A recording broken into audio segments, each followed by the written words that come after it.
buenos días, mi querido amigo, hermanos, gracias y paz para cada uno. Hoy traigo tres temas muy importantes, mi querido amigo. Así que preste atención. Lo que es la plenitud de los tiempos, que muchos religiosos hablan, más ni siquiera conocen su verdadero significado, mi querido, ¿verdad? Ni siquiera conocen su verdadero significado. Entonces vamos allá al estudio de un alimento sólido, más indispensable para nuestro crecimiento espiritual, mi querido amigo. Vamos allá, vaciado en lo que está escrito y revelado en el Evangelio de la gracia de Dios. Gelatina de pie de ternera con pirao y pimienta malagueta. Vamos para allá. Plenitud de los tiempos significa básicamente el momento apropiado de acuerdo con el decreto de Dios para que su voluntad sea cumplida. Eso quiere decir que la plenitud de los tiempos es cuando las estaciones precedentes establecidas por Dios se completen, o sea, es el tiempo correcto. Entonces la plenitud de los tiempos marca el cumplimiento de un periodo.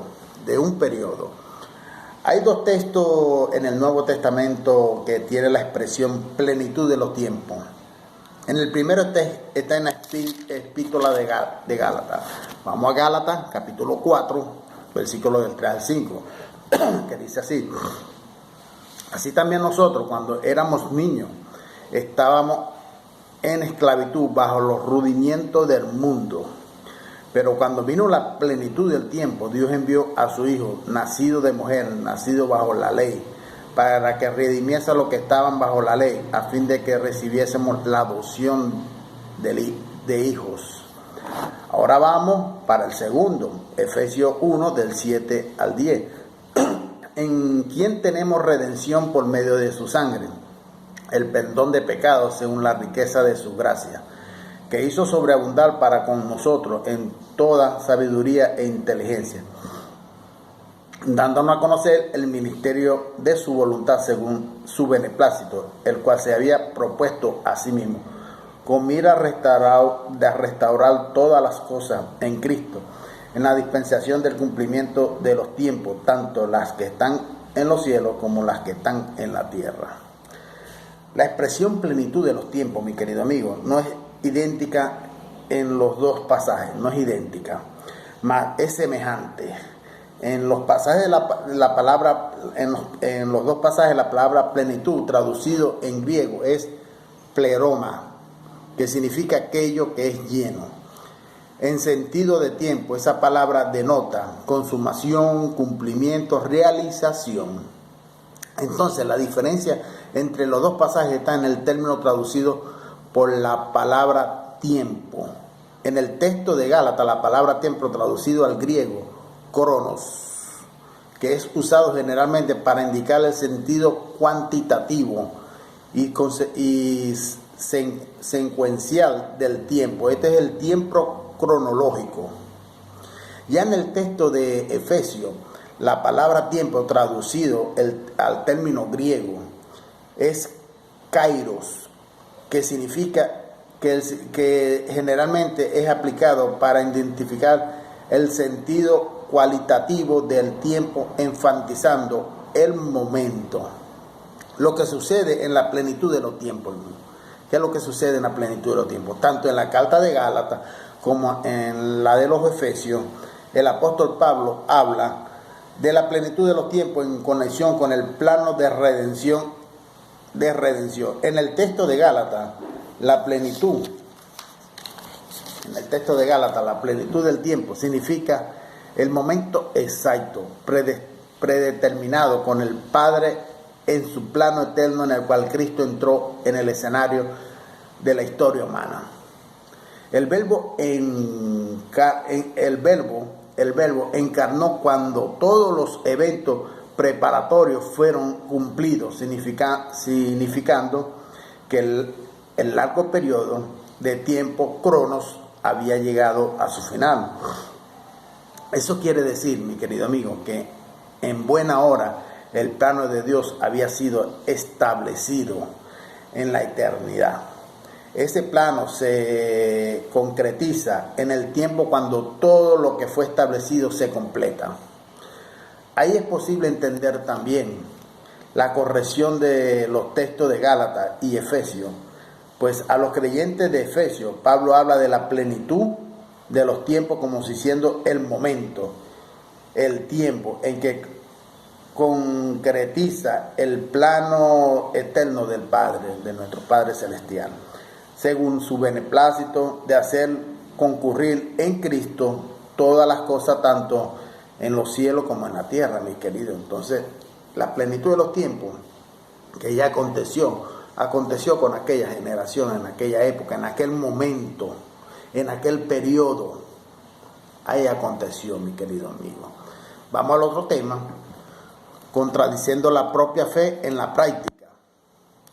¿No sería crueldad de parte de esos religiosos que creen que su Jesús está volviendo, pues los días están empeorando, asimismo todavía están teniendo hijos?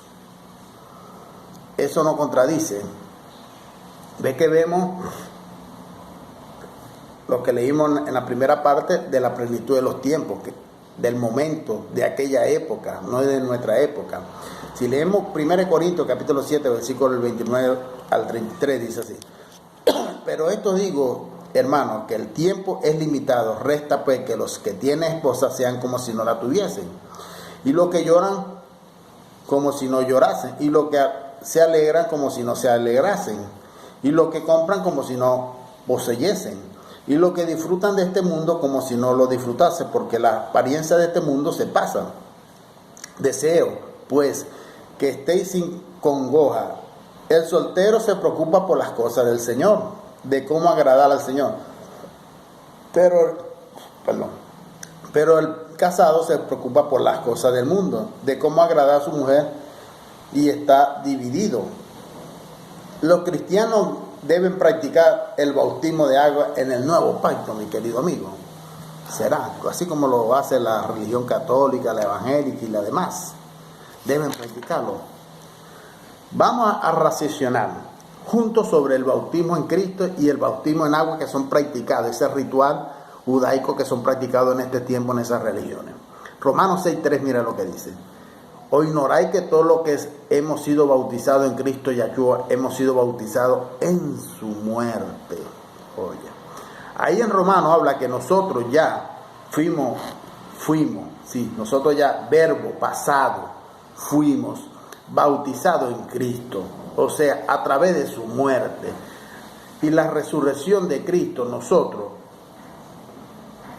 en este nuevo pacto, a través de su muerte y la resurrección de Cristo, y nosotros en este nuevo pacto ya fuimos bautizados por su muerte. Eso es bautismo en Cristo, que si ya nacimos ya simbólicamente bautizados en Cristo, allá en su muerte. Mateo 13:3 dice: entonces Yahshua vino de Galilea a Jordán, presentándose a Juan para ser bautizado por él. Ahora ahí en Mateo habla de un bautismo en agua, ¿verdad? Que era un bautismo hecho antes de Yahshua morir. Ese bautismo era usado en el antiguo pacto. El bautismo antes de Yahshua morir era en la verdad una sombra, o sea, era una simbología de los bienes futuros y no a la imagen exacta de las cosas. Lo que eso quiere decir que era un ritual hecho en el antiguo pacto, en la ley, era una ordenanza de la ley. Hechos 10:1 dice: porque la ley, teniendo la sombra de los bienes venideros, no la representación misma de la cosa, nunca puede, por lo mismo, sacrificio que se ofrece continuamente cada año, hacer perfecto a lo que se acerca. Ahora está viendo. El pueblo se bautizaba en las aguas, simbolizando no una imagen exacta, porque la imagen exacta fue cuando Cristo vino, murió y resucitó, y nosotros por la fe, porque el justo vivirá por la fe. Morimos y vivificamos con Cristo. Por eso que el apóstol Pablo habló en Romanos 6:3, Él habló en Romanos 6:3. ¿O ustedes no sabían que todos los que fuimos bautizados en Cristo, no en agua, en su muerte, fuimos bautizados en su muerte? Hebreos 10:38 dice: mas el justo vivirá por la fe, y si retrocede, mi alma no se complace en él. Efesios 2:5 dice: aun estando nosotros muertos por nuestro delito, nos dio vida juntamente con Cristo. Por gracia habéis sido salvados. Por gracia habéis sido salvados. Lo que el apóstol Pablo quiso hablar ahí, mi querido amigo, fue lo siguiente: que cuando Cristo murió, a través de su muerte, nosotros ya fuimos bautizados. Romanos 6:3. Esa es la imagen exacta, que Cristo vino, murió y nosotros fuimos bautizados en su muerte. Y no una sombra. No una sombra. Hebreos 10:1. No una sombra, o sea, una simbología de emergir a las personas en las aguas, porque la imagen exacta fue Cristo. Mateo 3:11 dice: yo a la verdad, mira lo que dice el profeta Juan el Bautista: yo a la verdad os bautizo en agua para arrepentimiento, pero el que vino detrás de mí, cuyo calzado yo no soy digno de llevar, es muy poderoso que yo. Él os bautizará en Espíritu Santo y fuego. Ya Él lo está diciendo. Y todavía las religiones siguen practicando esas ordenanzas judaicas, esas costumbres judaicas. En Mateo, que es un libro histórico, mi querido amigo, Juan el Bautista ya había hablado de un segundo bautismo, que era el bautismo en Cristo. Esto es la muerte de Yahshua, Romanos 6:3, que era el bautismo verdadero, la imagen exacta, porque el bautismo de Juan el Bautista, que él hacía, era un bautismo de sombra, sí, de sombra del pasado, Hebreos 10:1, y no de la imagen exacta. Mira lo que dice al final del versículo, Mateo 3:11: el Cristo Yahshua os bautizará en Espíritu Santo y fuego, ¿verdad? En Espíritu Santo y fuego. Entonces, ahí la palabra está siendo muy clara. Ahí vimos claramente que Juan el Bautista estaba hablando de un segundo bautismo, que era un bautismo en Cristo, Romanos 6:3. El bautismo en agua era solo una sombra de una imagen exacta, Hebreos 10:1. La imagen exacta es en la gracia, es en este nuevo pacto. Sobre el bautismo es de Romanos 6:3. Todos cuando fuimos bautizados en Cristo, fuimos bautizados en su muerte. No más bautismo en agua, porque el agua era solo una sombra, no una imagen exacta, o sea, era solo una simbología, un ritual judaico, mi querido amigo. Una iglesia en gracia, en la gracia, no se bautiza en piscina, en río, en el mar, no se bautiza, porque sabemos que ya somos bautizados en Cristo. Ese es el verdadero bautismo. Recuerde, bautismo en agua era sombra, no una imagen exacta, Hebreos 10:1, porque la imagen exacta en Cristo murió y todos morimos junto con Cristo. ¿Para qué? Seamos sepultados con Cristo por el bautismo. Romanos 6:4 dice: fuimos pues sepultados juntamente con Él por medio del bautismo, a fin de que como Cristo resucitó de los muertos por la gloria del Padre, así también nosotros andemos en novedad de vida, ¿verdad? Y yo quiero leerle otra vez Romanos 6:3. Romanos 6:3 dice: ¿o ignoráis que todos los que hemos sido bautizados en Cristo Yahshua hemos sido bautizados en su muerte? ¿O lo ignoráis? Le está diciendo Pablo a los romanos, porque ellos seguían, ahí habían judíos, descendientes de judíos, y también italianos, romanos, también romanos, pero que se apegaron a esa costumbre, a esa tradición judaica del primer pacto. Entonces, lo que están haciendo por ahí las religiones, es un bautismo que no existe más, que fue eliminado, que fue abolido. Eso es un ritual que ya fue abolido por Cristo en la cruz. Romanos 10:4 dice: porque Cristo es el fin de la ley para justicia a todo aquel cree. Por eso el apóstol Pablo habla en Efesios 4:5, un solo bautismo, lo dice el apóstol Pablo a los Efesos. Y ese es el bautismo, no es más. Y ese bautismo que están practicando la religión evangélica, la católica y las demás religiones, no es más inmersión, sumergirse en agua. Eso era un ritual judaico, mi querido amigo, de la ley. Y nosotros no somos judíos. Nosotros no estamos bajo la ley. Nosotros somos gentiles, que no hicimos nunca parte del primer pacto y no estamos bajo el primer pacto. Estamos bajo la plenitud de la gracia de Dios.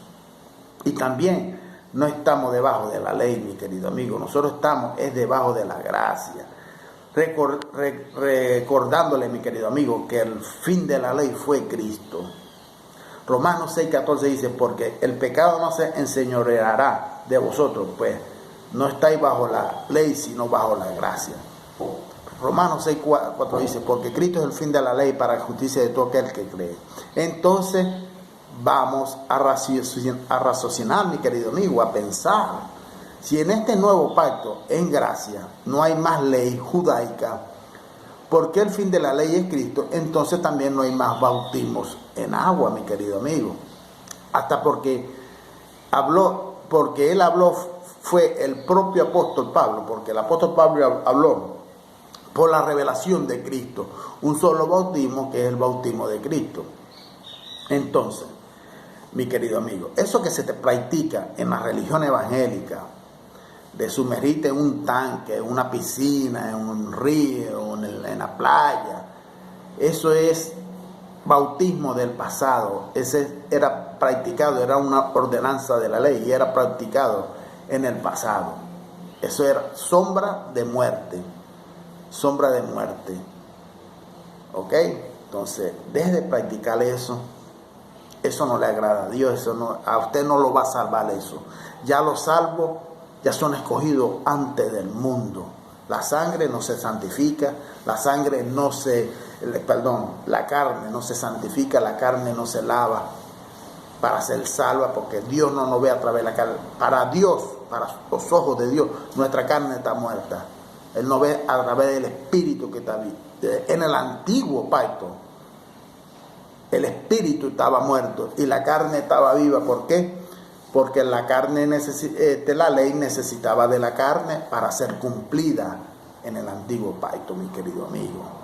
Entonces vamos a raciocinar, vamos a pensar, estamos en la plenitud de la gracia de Dios. No se deje lavar el cerebro tan fácilmente con esa filosofía y hueca sutileza, con esa psicología, con esas herejías, con esas doctrinas de hombres que nos han enseñado siglo tras siglo, primeramente por la religión católica, después por las demás religiones evangélicas, testigos de Jehová, adventistas, bautistas, mormones, etcétera, etcétera. Hay más de 34,000 denominaciones por el mundo, expandido por el mundo, viviendo a costillas del pendejo, a costillas del ignorante, lavándole su cerebro, colocándole en servidumbre, manteniendo a unos vagos, a unos ladrones con Biblia, mi querido amigo, porque esa es la palabra. La palabra hay que decirla, duélale a quien le duela. Manteniendo unos ladrones con Biblia, autotitulados de pastores, de profetas, de evangelistas, de apóstoles, de predicadores, los cuales ellos no son nada de eso. Es el Espíritu Santo que está en cada uno de nosotros, quien le corresponde guiarnos, enseñarnos la palabra, porque la palabra está dentro de nosotros, mi querido amigo. La palabra no está en un templo de hombres, en una iglesia de hombres, ahí no está la palabra está dentro de nosotros y es quien nos guía. Entonces vamos a prestar atención del que está dentro de nosotros, porque nosotros somos la casa de Dios, el templo de Dios, la iglesia de Cristo, miembro del cuerpo de Cristo, cual Cristo es la cabeza, mi querido amigo. Entonces vamos a prestar atención, vamos a disfrutar de la plenitud de la gracia de Dios completamente. Gracia y paz para cada uno de ustedes. En el otro audio traigo el otro tema.